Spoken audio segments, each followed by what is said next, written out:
somebody running in the back door. We got two gray jacket, black pants, another one. They're running, they ran out of the apartment complex.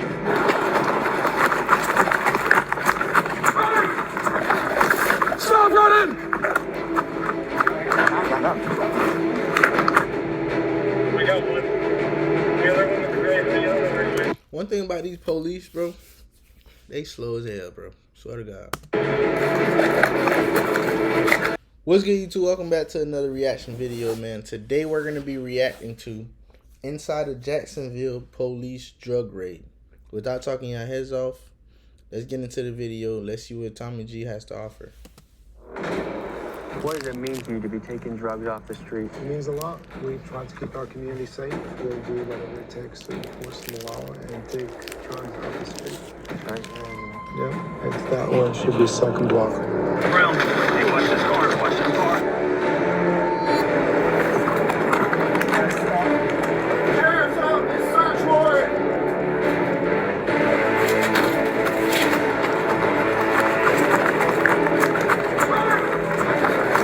Stop running!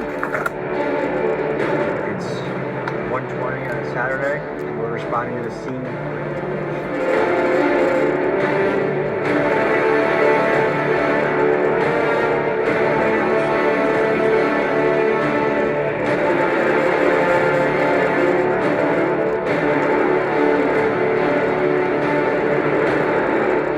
What you just witnessed was...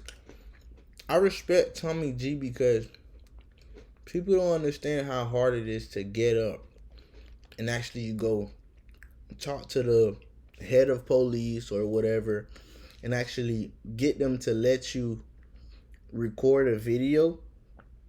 And also, after you record the video, you have to edit that bitch. Make sure that video looks great, because you got the whole police force goddamn counting on you. You know what I'm saying? And then when you drop it, pray to get 1 million views, because if it don't, boy, they're going to be mad. You know what I'm saying? But I respect them for getting up each and every day, go to the hoods, the worst hoods and shit, go do videos with the police, Miami Millionaire. If you watch them, you should be familiar. I respect the grind, bro. This nigga really be grinding. was an operation from Jacksonville's undercover narcotics unit raiding the house of a suspected drug dealer. You also just saw a snippet of their overdose team investigating a drug-induced death to see if there's a drug dealer that they need to find and charge with a homicide. Currently, Jacksonville law enforcement is receiving nationwide attention for things like cutting their county's homicide rate in half over a 1-year period and employing state-of-the-art crime-fighting technology. For a few days, me and the boys embedded with Jacksonville Sheriff's Office to see their methods in action. This video is part 1 of a 3-part series we are releasing, with part 1 focusing on how Jacksonville fights drug-related crime, and for part 2 we will be on a night patrol with cops and K-9 units, and for part 3 we will be looking into how their SWAT team and gang task force tackles murders and gang violence. This, folks, is unprecedented access that we are proud to bring to you. Let's get to it.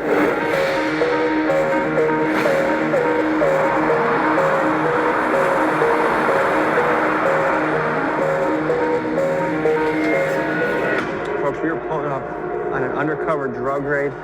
There's a drug task force here in Jacksonville that is really trying to crack down on fentanyl and the problems that drugs bring into a community. This is a blood pumping type of experience. This is something where you breach a door and someone resists. There could be shots fired. You might have to bring in SWAT. You might have to, it's a high pressure job. Let's go in and check this out and see what the next step is. We were walking into an office where undercover officers worked and where their top secret operations were planned. So we were instructed to keep the cameras low until it was time to move out on this raid. So I'm Lieutenant Nana with the Jacksonville Sheriff's Office Narcotics Unit. I'm over narcotics and vice. And what's the operation today? What are we looking for? Today we have a search warrant for a drug house. We conducted several buys from the property, and we know they're selling drugs from inside the house. And we are going to it's on the west side of town. That's exactly why, if you trapping, guys, don't sell it where you staying at, homie. You know what I'm saying? That's the dumbest shit you could do. Is there a particular drug we're looking for? We conducted several buys. We bought crack cocaine from there. How many drug raids do you think you've been on in your day? 2, 3 a week. Do we know if the guy living here has many firearms? We haven't seen any, because if we did, it would qualify for sure. So the guys, the job they do is very dangerous, especially the first person inside the property, because you just don't know what's behind the closed doors. If you need to throw one of us in as human bait to make the operation go through, just we'll draw a straw as the crew. All right, let's go. What does it mean to you to be taking drugs off the street? It means a lot. We try to keep our community safe, and obviously this is a vicious circle with supply versus demand, but we'll do whatever it takes to enforce the law and take drugs off the street. Do you think you'll ever completely wipe drugs off the street? I think you can put a dent to it. Yeah, you can't completely wipe it off because America is letting drugs come in the country. You don't think if they really wanted to stop the drugs, they could stop it, bro? Like, you really don't think that with all the resources that they have, they can't just stop the drugs from coming in the country? You crazy as hell if you think that, bro. I'm telling you, bro. They want the drugs to come in. America makes its money off drugs, nigga. It don't make all of its money off drugs, but it make a lot of its money off drugs. I'm telling you. I don't think you can wipe it off completely because there are some, for instance, marijuana is legal in certain states. It's a very tough challenge. Again, it's a vicious circle. It's supply versus demand.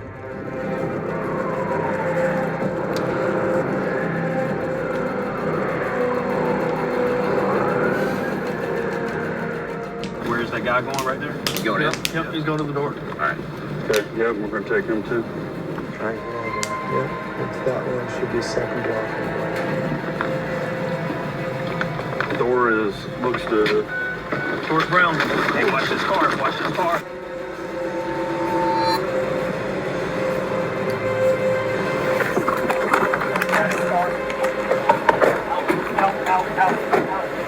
Sheriff's office, search warrant.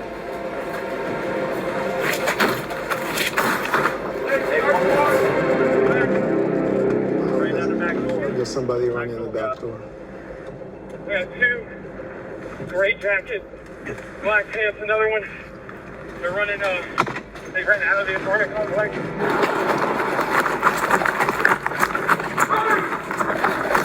Stop running!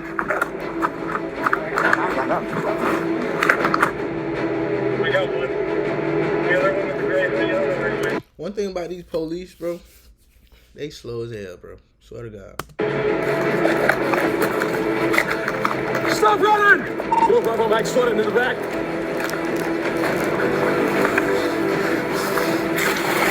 Nigga really saying stop running like the criminal gonna turn around and be like, yes, sir. Bitch, you crazy as fuck.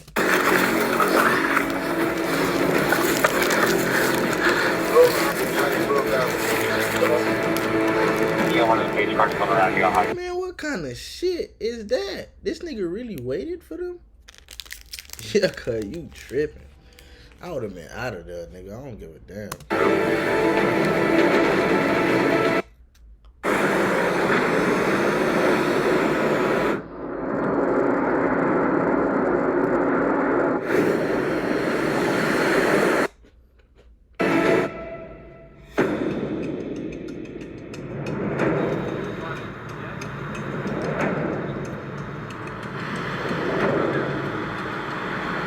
Under your handcuffs?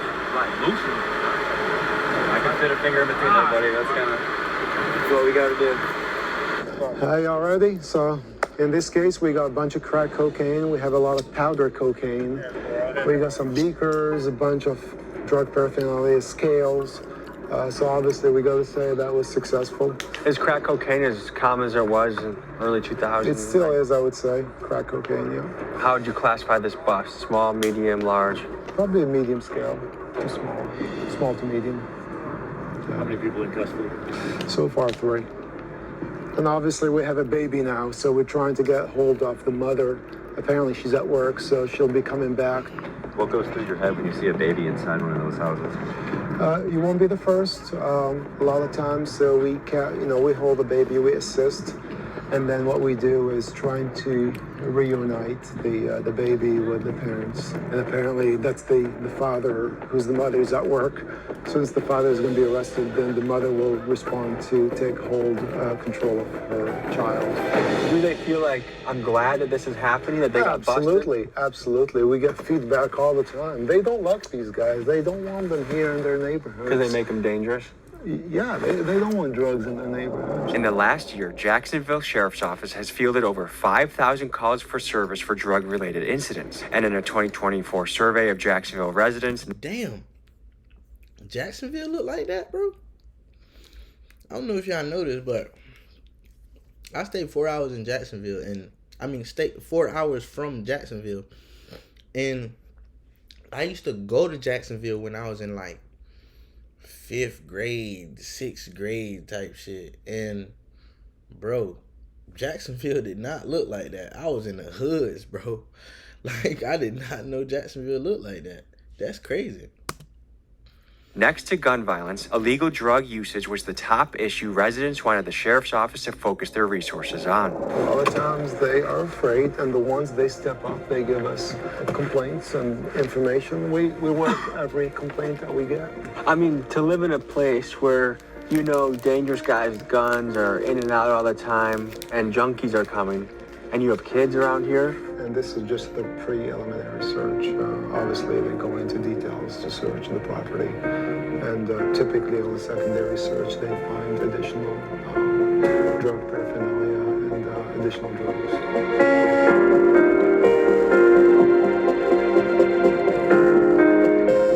Our overdose deaths are down significantly year over year here. This is Vic Michelucci. Previously, he was a Jacksonville investigative journalist who won Crime Reporter of the Year. He left his 14-year career to run communications and media for the Jacksonville Sheriff's Office, and he is the one that opened... He looked like a damn snitch. Look at him. ...up the doors for us to be here today. Fewer people are dying. And this is just one part of that initiative. Yeah, this or that is a push. part of that. Yeah. But as you saw with that situation, not only... One thing I'm going to say, bro.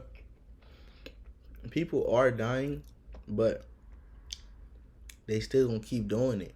It ain't no stopping it, bro. If you stop this one nigga that's selling the drugs, another one gonna come in and he gonna keep selling it. So it's like, I understand y'all trying to save lives, but these motherfuckers are gonna die anyways. You know what I'm saying? Not only did they find drugs, they found at least one gun. And a lot of times when you see drug sales, you see firearms, and that leads to violence. The murder that comes with the marijuana trade. I'm gonna tell you, I know this nigga, bro. I seen him on that. When Fulio died, I think he was doing talking. This nigga got Gucci glasses. Okay. See you, bro. You getting money. All right. Murders where a pound of marijuana was stolen and people get killed for it. It may not seem like a big deal to the populace or to people that are advocates for marijuana, but that's a big deal. One life, I always say to everybody, is too many. Look, there was that kid in there. I mean, that kid was, what, maybe 1? Yeah. I don't think there's any excuse for that.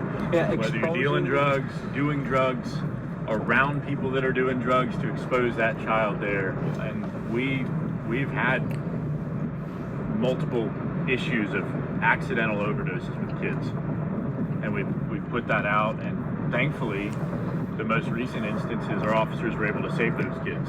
But imagine having to give Narcan to a 1-year-old. We just got to watch a successful raid take down an armed crack dealer, but Jacksonville's war on drugs has another side to it, the overdose task force. Whether we'd meet them, this trip depended on one thing, you know how bruh be doing like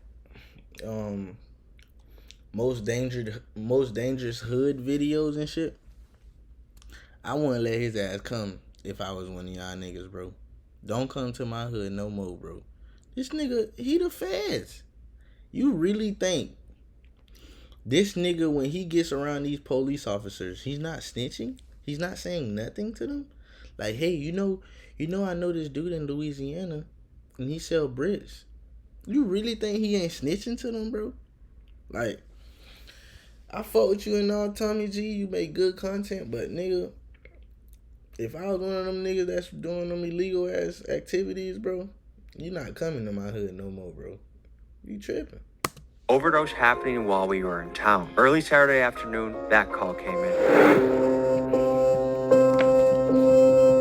So we've been on standby the 4 days we've been in Jacksonville for when an overdose happens, we're gonna get the call.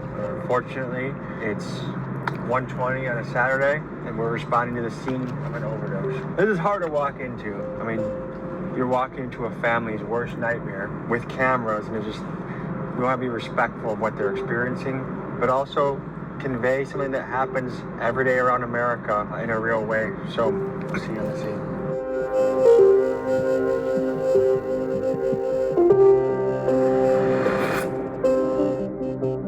Right now, the victim is still present, so we're gonna allow you guys to come in, just kind of keep a distance. We'll be collecting a bunch of things. I think that would be very good, and like as far as the recording and stuff. Who are you and what do you do? What's your role? So I am Sergeant Kay Cruz. I am with the Jacksonville Sheriff's Office. I am a part of the Narcotics Overdose Death Investigations Unit. We are allowed to cross the threshold and film inside the rebellion? Yeah. Just Because don't. we have consent from the Yes. family? Yeah, and then that's also why I was speaking to the next of kin, because I didn't want her to be like, why is media here? So I was explaining to her the reason for you guys being here and like helping, produce information to give out to, the public to hopefully prevent future overdoses for overdose awareness. As you enter a scene, what are you looking for? What are you going to... So the very beginning of our investigation is the patrol response. Anytime patrol responds to a undetermined death, depending on the evidence on scene, determines what unit will come out to conduct the death investigation. The initial investigation, we're unable to determine what the actual cause of death is. When we respond to the scene, there's kind of two different investigations going on. You have your medical examiner's office investigation, and you also have your Jacksonville Sheriff's Office investigation. The medical examiner's office will do all the medical related stuff. So they're doing the toxicology, and they're actually going... Bro, whoever's editing this video, nigga, you are amazing. I'm telling you. ...to determine the actual cause of death. We are conducting the Sheriff's Office investigation. So with any individual, or if an individual provides a controlled substance to an individual that is a substantial factor in their death, they can be held liable. And we know that? We're trying to figure that out? We're trying to figure that out. Again, very initial stages of the investigation. We're processing the scene with the crime scene unit. And also we're working with the medical examiner's office. We're collecting any evidence that may assist our investigation. What has you wearing a mask to the scene? We wear those to protect our identities because a lot of us work in an undercover capacity. So that's why we wear the mask, because we're out in the public. So we're just trying. In other words, a lot of us are snitches. Okay? Try to conceal our identities from, members of the public, because you never know if... Yeah, bro, I ain't gonna lie, like, if I was a drug dealer, man, you know what I'm saying? They say I'm selling some hard shit, right? Like some crack cocaine or fucking meth. Man, if you a white dude, bro, and you trying to buy that shit, man, you gonna need to, bro, I'm gonna need you to try that shit in front of me, cuz, like, you know what I'm saying? Like, I gotta see you do it, cuz, like, I ain't finna serve your ass if I don't see you do it. You know what I'm saying? They be the main one that be the feds. Look at him. This nigga done got many niggas locked up trying to act like he want some drugs to go smoke, and the whole time he the feds. That shit crazy. If someone here at the scene provided drugs to the victim, or if any of these people could potentially be a suspect or a drug dealer for a case that we encounter later. Is it possible that you might find the dealer, you might do an undercover buy from the same dealer that sold here? Yes, it's possible. Because that way you're familiar with the case. Yes. Have you ever been in a sketchy situation? A lot of them. Explain one of them. I've been locked in hotel rooms with drug dealers before. Sometimes they'll do that to make sure like no one's coming in behind you, so you're in there with them trying to buy drugs, and they'll lock the doors behind you. They have guns on them. They have drugs there. There was a case in Miami recently where they made an undercover actually smoke fentanyl just to say that he wasn't an undercover. Did he pass away? No, he did not. What she's referring to is an insane story that just happened a couple weeks ago. Oh God, cuz you gotta smoke that shit in front of me, cuz I ain't gonna lie. You know what I'm saying? If I'm selling this hard ass shit, man, you gotta smoke that shit in front of me, cuz, for real. Go. A Miami fentanyl dealer got suspicious of an undercover agent and gave the guy two options. You either smoke this fentanyl and die, or I'm gonna kill you anyways. Terrified, the agent had no choice but to hit the Chinese import in front of the dealer. Somehow he survived, and SWAT raided these guys soon after. And it just goes to highlight the incredible danger of this undercover profession. I've had drug dealers before try to get me to smoke drugs, and it's just, you know, it can be pretty dangerous and sketchy. Pretty much this entire career is pretty dangerous. What got you into it? When I was little, I really liked the show Cops. Okay, and I'm not from Jacksonville, but when I was little, I used to watch the episodes, and I remember as a kid seeing the Jacksonville Sheriff's Office episodes and being like, that area in particular, I don't know why, stuck with me, and I was like, that looks like a pretty crazy place to live or work or whatever. We talked to, prior to making entry, we're talking to patrol to provide us with their information that they collected upon their initial response.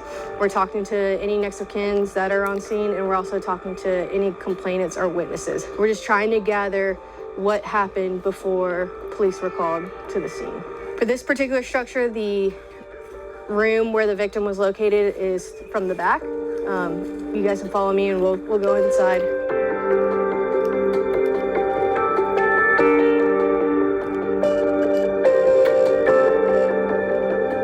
Damn, he got smacked? I mean, he got killed? What are the primary things we're looking for? Where are your eyes going right now? So eyes are going in the immediate area where the victim was located, but also like common areas of the house, living room, bathroom. We're checking for any paraphernalia, narcotics related, and any additional narcotics or any paraphernalia to even include like little baggies that could have been packaging for narcotics. I've been working narcotics related investigations for a little over 7 years now. I've been working narcotics overdose death investigations for approximately 3.5, 4 years. What got you into the overdose unit? I enjoyed working narcotics investigations. I noticed that before the creation of this unit, homicide was responding to these types of investigations. And this was kind of before it became, we fell under the Florida State statute of murder. Once we started falling under that Florida State statute, we were able to dig deeper into different types of investigations. Florida lawmakers are not alone in expressing the sentiment that a drug dealer should be subjected to harsh penalties, particularly if they can be tied to an overdose death. In fact, just recently, Trump made headlines again by stating his long-term position that drug dealers should receive the death penalty. Unless you have the death penalty for drug dealers, you'll never get rid of the drug problem. Put that through your head, okay? As someone who knows the Wait, did he pass that law? Damn. drug dealing black market much better than Trump, I think the numbers he's throwing out are extreme exaggerations that have no root or basis in fact. A drug dealer will kill 2,000, 3,000, 5,000 people during the course of his or her life. It really depends on what someone's selling. If someone has sold fentanyl, obviously they have a much higher chance of causing an overdose death. But for some guy trapping weed, it is actually impossible that anyone has died as a result of his drug. It says on the DEA's own website that no one has overdosed from marijuana, and yet it's still a Schedule I drug. However, I do agree that a drug dealer needs to be held liable if what he sells kills someone. The question is, to what extent? What do you guys think in the comments? Should a drug dealer be given a death sentence if they cause an overdose death? I found interest in not only giving closure to the family of the victims, but putting all the pieces together to try and determine who actually sold illegal drugs to the victim. How many calls like this a week do you typically respond to? The overdoses, they come in waves. There are times that we can get 10 in a week. There are times that we can get 0. There's no way to determine how many call outs a week that we're going to get. Crime scene units here, the narcotics overdose detectives are here. They are taking photographs, they're looking around, pointing out or trying to locate any evidence that may be narcotics related. They are waiting for the medical examiner's office to arrive. Once the medical examiner's office arrives, that's kind of where we're now dividing into like 2 investigations, but we work very close together. Like I said, I think the more information we get out there to the public, make aware that it's not only fentanyl. Yes, fentanyl, that's what we're hearing in the news. It's a dangerous, deadly drug, but any illegal substance can cause a death. Well, thank you for what you do. Yeah, thank you. Some Americans would say, hey, alcohol is legal. Alcohol has a lot of problems. I mean, if you look at domestic disputes, violence, fights, drunkenness, DUIs, yet that's a huge multi-billion-dollar industry. Why should we be any different? Because why add to it? Or why add to the problem that alcohol already causes? Because prohibition doesn't work. The war on drugs has not solved since the 70s the issues of drugs in our community. So let me ask you this question. Because we should legalize marijuana because people like to smoke it, we should legalize cocaine, methamphetamine, we should legalize fentanyl, we should legalize all those things? No, of course not. Just because people like it, there are certain things that you just shouldn't do, and I think the government should uphold a standard. So what gave you reason to believe that this could be a narcotic overdose in the first place? So, based off the evidence that is located at the scene of a death, so for this particular incident, there is narcotics paraphernalia and additional narcotics on scene. We cannot on scene determine the cause of death. That will be for the medical examiner's office investigation. Because of the evidence that is located on the scene, we want to get a jumpstart in our investigation. So the van actually pulled up super close, and we're keeping family further out, so it should be okay.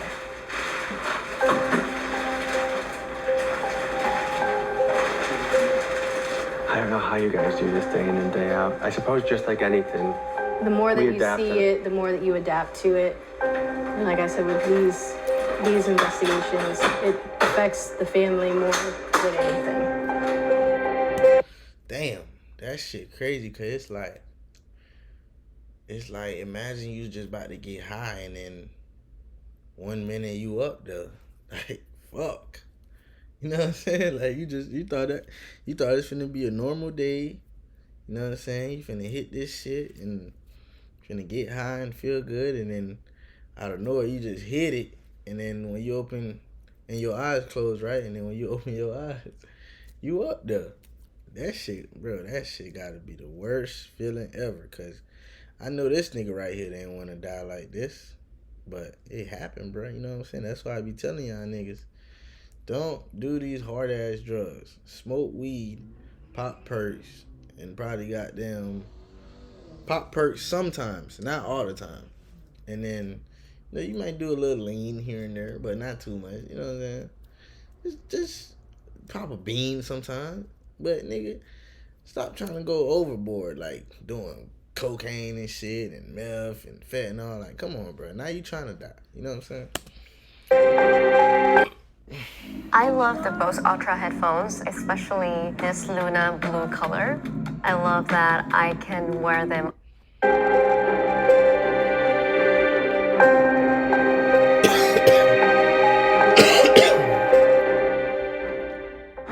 I think this just goes to show how one death can affect so many people. It's such a ripple effect. Right. As you hear the family. Damn, kid. Them niggas crying and shit. Like, that shit fucked up. And Buddy right there, he went to work. Man, that shit is fucked up, cuz. Like, that's some sad ass shit. In the background, I think this goes to highlight, I would not have the stomach for this type of job. And there's the fact that people like you are boots on the ground and see some of this, look death in the face almost on a daily basis sometimes, and have to deal with families and all the thing that come with it. I mean, Right, I will say that making that next of kin notification is the worst part about our job. But yeah, I ain't gonna lie, like, if I ever have a son or a daughter and I catch them doing some dangerous ass drug that can kill them, not weed obviously, but like cocaine or fucking like fentanyl or meth, first of all, I'm beating the shit out of you. You know what I'm saying? I'm beating the shit out of you, like, for real, nigga. I'm talking about, bitch, I'm gonna beat your ass to a pulp. You gonna be bleeding and shit. Man, I'm gonna fuck you up. You know what I'm saying? If you my son or my daughter, I'm gonna fuck you up. I don't give a damn which one you is. And then secondly, if you don't stop that shit, I'm disowning your ass. Like, fuck you. You're not my son no more, and you're not my daughter, because it's like, if I let you keep doing it, it's basically like, one day you finna fuck my whole life up. Cause your ass finna die and then now I'm gonna be crying and shit. I'm gonna be sad for years. So it's best to just disown your ass so when your ass die, I don't even know. You know what I'm saying? Cause looking at that family right there, I'm pretty sure they knew he was doing that shit. But they just let him. You know what I'm saying? Like, why not whoop his ass and tell him, like, hey, bro, you not finna be doing this shit. And if you gonna keep doing this shit, you gotta leave. You know what I'm saying? Why not do that? But instead, they just let him do his thing, and then now he up there and shit, and everybody crying. You know what I'm saying? Because we're having to tell a loved one that their loved one is no longer here.